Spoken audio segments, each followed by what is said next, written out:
Right, well I'm in Fritchley today, which is that lovely little village there, tucked away, for the third of my Pentrich Revolution walks. What is the Pentrich Revolution? Well, the Pentrich Revolution happened on the 9th of June 1817, where over 300 men set out for Nottingham, ended up with a bit of a disaster. 3 ended up being hanged and beheaded, 14 were transported. We're in the same area as my other 2 walks. Hege is just over there, South Wingfield just over there, Cryche just up there. Yeah, lovely little village. You might see I put a photo on of Bobbin Mill. There was a corn mill there, 1760 or so, and actually the farm we just passed, I did a little piece, I'm not sure how it'll come out. The farm we just passed, one of the oldest farms in the area, it was an Elijah Hall, a Broom Close farm. Elijah Hall that was living there at the time, he owned the mill, and he was one of these people who were forced apparently to join the march, hand over a gun as well. Just behind us is Thorpe Hill Wood, and apparently in this wood, well, they source the wood to make pikes, which they hid, and whether actually people carried them I'm not sure, but obviously the idea was they were going to be used against cavalry and so on. I'm going to walk into Thorpe Hill Wood now. It's always great walking into a wood, isn't it? Sense of anticipation.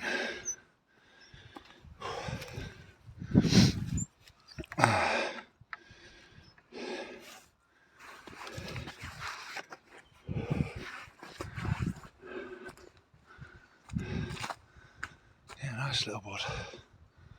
There's a holly here.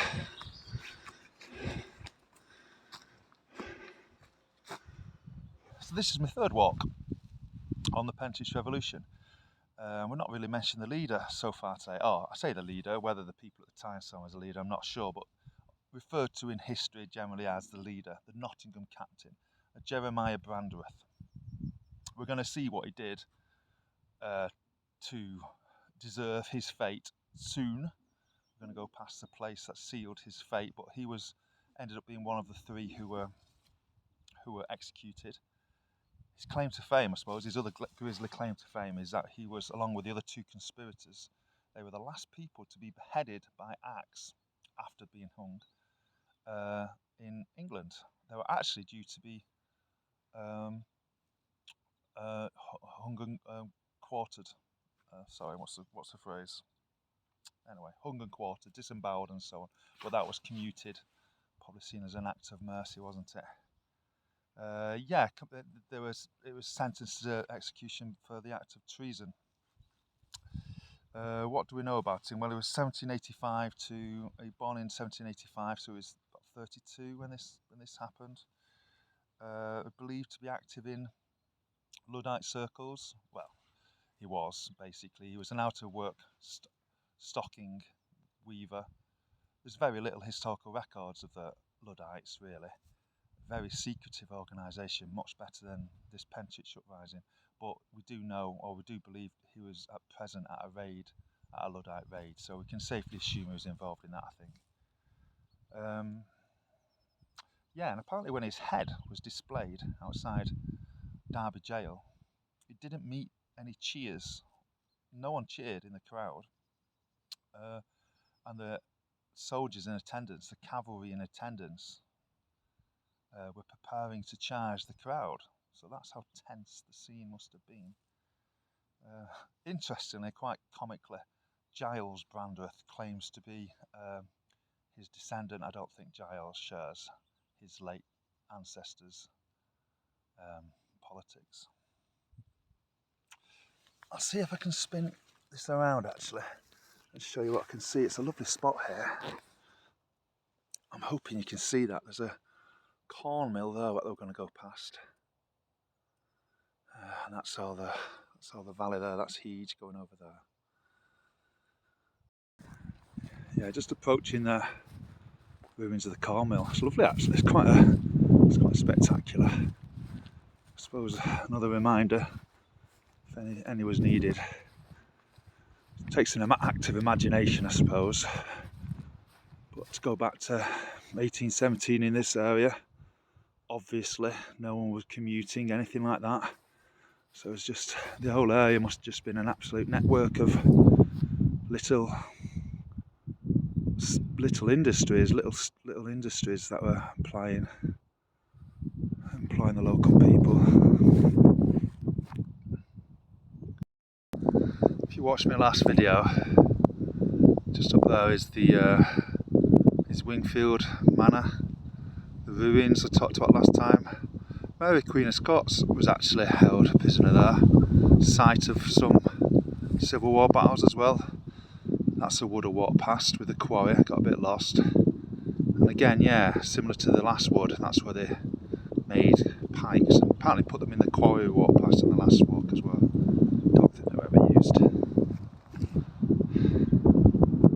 So this farm behind me is Lodge Hill Farm, and apparently at this place they were warmly welcomed. The Pentrich uprisers were warmly welcomed by a Samuel Hunt and his family. They gave him bread and fed them and watered them and so on.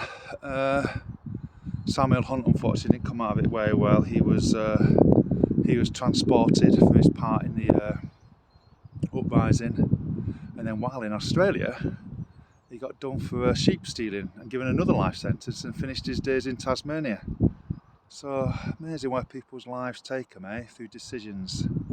He went from this being a farmer in, well, what would have been remote countryside in the English Midlands to seeing out his days in Tasmania, which would have been like the end of the world. Poor old Samuel Hunt. Okay, so we're walking down now to the scene of what sealed Jeremiah Brandreth and the others' fate, really, though I'm sure they would have been done for something else. We're coming down to Wingfield Park Hall, which I think is a building I can see through the trees. And here they were refused entry while looking for men and guns and so on. And it was as the rebels sought to gain entry that the only fatality occurred of the whole uprising. It was a Robert Walters, I believe. It was a servant who was fatally shot. So all a bit of a mess, all in keeping really with this whole uprising. No glory, I don't think, there for anyone. And that fatal shot was fired by a Jeremiah Brandreth, and it was that led him to getting his head chopped off, basically. Didn't get done for murder though, treason. Here we are in I'm assuming that's a more modern building. Maybe the older building is behind. I can't see because of the trees. It's down at the end of this lane that the Fritchley contingent met the South Wingfield contingent, who we traced on our last walk. They were coming down from this direction. They met up at the end of the lane and continued towards Butterley Ironworks, which we got close to on our first Hedge walk.